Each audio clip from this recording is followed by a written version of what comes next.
ಎಲ್ಲರಿಗೂ ನಮಸ್ಕಾರ.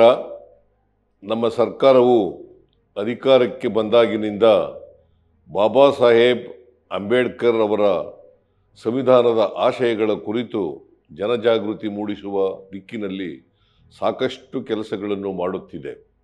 ಈಗಾಗಲೇ ಶಾಲಾ ಕಾಲೇಜುಗಳಲ್ಲಿ ಸಂವಿಧಾನದ ಪ್ರಸ್ತಾವನೆ ಓದನ್ನು ನಮ್ಮ ಸರ್ಕಾರ ಕಡ್ಡಾಯಗೊಳಿಸಿದ್ದು, ಸಂವಿಧಾನ ಜಾಗೃತಿ ಜಾಥಾದ ಮೂಲಕ ರಾಜ್ಯದ ಮೂಲೆ ಮೂಲೆಯನ್ನು ತಲುಪುವ ಕೆಲಸ ಮಾಡಿದೆ. ನಮ್ಮ ಸರ್ಕಾರದ ಈ ಕೆಲಸವು ದೇಶಾದ್ಯಂತ ಸದ್ದು ಮಾಡಿದೆ. ಸಂವಿಧಾನ ಮತ್ತು ಪ್ರಜಾಪ್ರಭುತ್ವದ ಆಶಯಗಳ ಮೇಲೆ ನಿರಂತರವಾದಂಥ ದಾಳಿ ನಡೆಯುತ್ತಿರುವ ಹಿನ್ನೆಲೆಯಲ್ಲಿ ಅಂತಾರಾಷ್ಟ್ರೀಯ ಪ್ರಜಾಪ್ರಭುತ್ವ ದಿನವಾದ ಸೆಪ್ಟೆಂಬರ್ 15ರಂದು ಬೀದರ್ನಿಂದ ಚಾಮರಾಜನಗರದವರೆಗೆ ಮಾನವ ಸರಪಳಿ ರಚಿಸುವ ಕಾರ್ಯಕ್ರಮ ಹಮ್ಮಿಕೊಳ್ಳಲಾಗಿದೆ. ಪ್ರಜಾಪ್ರಭುತ್ವದ ಮೌಲ್ಯಗಳನ್ನು ಎಲ್ಲೆಡೆ ಹರಡುವ ಉದ್ದೇಶದಿಂದ ಹಮ್ಮಿಕೊಂಡಿರುವ ಈ ಕಾರ್ಯಕ್ರಮದಲ್ಲಿ 40 ಲಕ್ಷಕ್ಕೂ ಹೆಚ್ಚು ಜನರು ಮಾನವ ಸರಪಳಿ ರಚಿಸಲಿದ್ದು, ವಿನೂತನ ಕ್ಷಣಕ್ಕೆ ಸಾಕ್ಷಿಯಾಗಲಿದ್ದಾರೆ.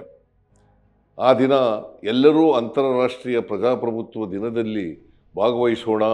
ಬಾಬಾ ಸಾಹೇಬರ ಸಂವಿಧಾನ ಮತ್ತು ಪ್ರಜಾಪ್ರಭುತ್ವದ ಆಶಯಗಳನ್ನು ಪಸರಿಸೋಣ. ನಿಮ್ಮೆಲ್ಲರಿಗೂ ವಂದನೆಗಳು.